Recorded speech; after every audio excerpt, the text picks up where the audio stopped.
Light, camera, action.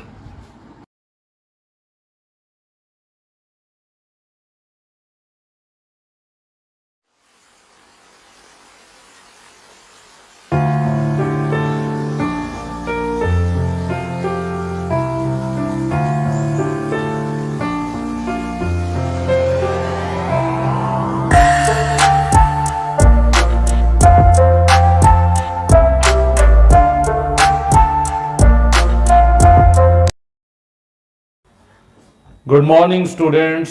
So today's topic we have वो भी पिछले टॉपिक से बहुत हद तक मिलता है। पिछले टॉपिक में हमने जिक्र किया था रशिया नेटो के बारे में और रशिया की उसके बीच में क्या प्रॉब्लम थी। इस टॉपिक में हम कोल्ड वार टाइम का एक क्राइसिस लेंगे जिसने दुनिया को एक न्यूक्लियर स्टेज पर लाकर खड़ा कर दिया था। फुल स्केल वॉर के ऊपर दुनिया तुर पड़ी थी।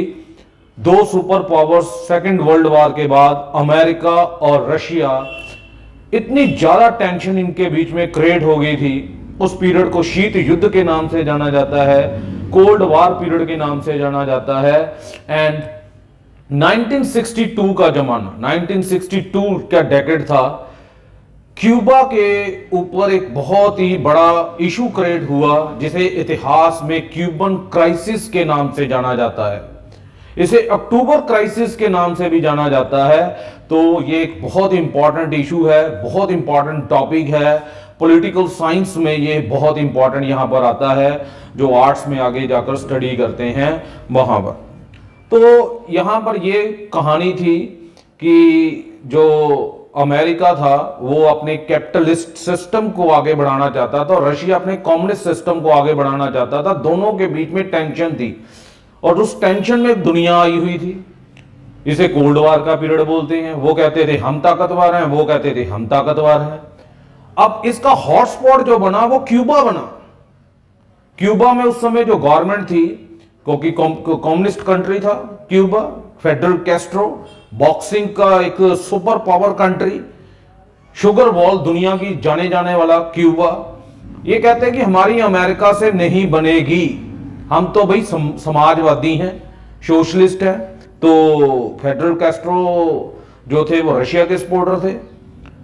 अब इन्होंने रशिया से विनती की कि अमेरिका हमारे ऊपर हमला ना कर दे, तो हमें तो आपसे सेफ्टी चाहिए, आप हमें सेव कर कर बताइए। तो ठीक है, इन्होंने क्या किया, रशिया ने वहां पर क्यूबा में अपनी मिसाइल्स को डिप्लॉय करवाया।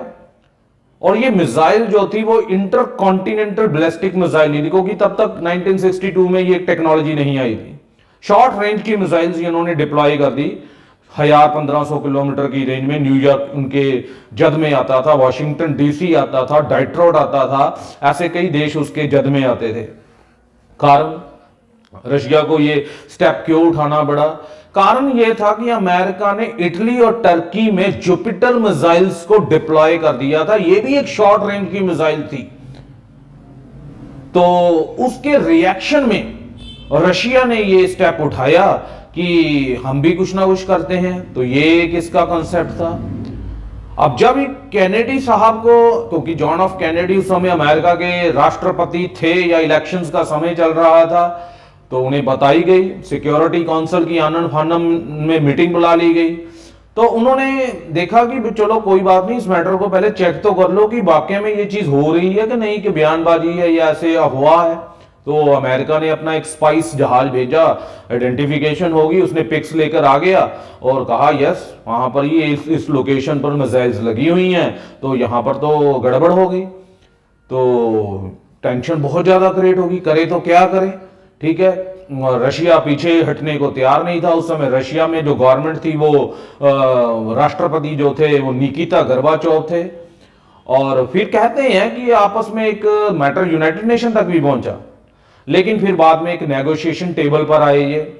तो वहां पर रशिया ने अपनी डिमांड्स रख दी कि भाई आप टर्की और इटली से विड्रॉ कीजिए और हमें ये भी श्योरिटी दीजिए कि आप क्यूबा के ऊपर हमला नहीं करेंगे। तो कैनेडी प्रशासन ने बातों को मान लिया, तब जाकर ये मसला जो था क्यूबन क्राइसिस का डिसॉल्व हुआ। लेकिन इस मिसाइल क्राइसिस की वजह से दुनिया जो थी फुल स्केल वॉर की तरफ आ गई थी। जैसे आज अफवाहें उड़ रही हैं रशिया और यूक्रेन के ऊपर परमाणु हमला हो जाएगा, सच टाइप ऑफ इवेंट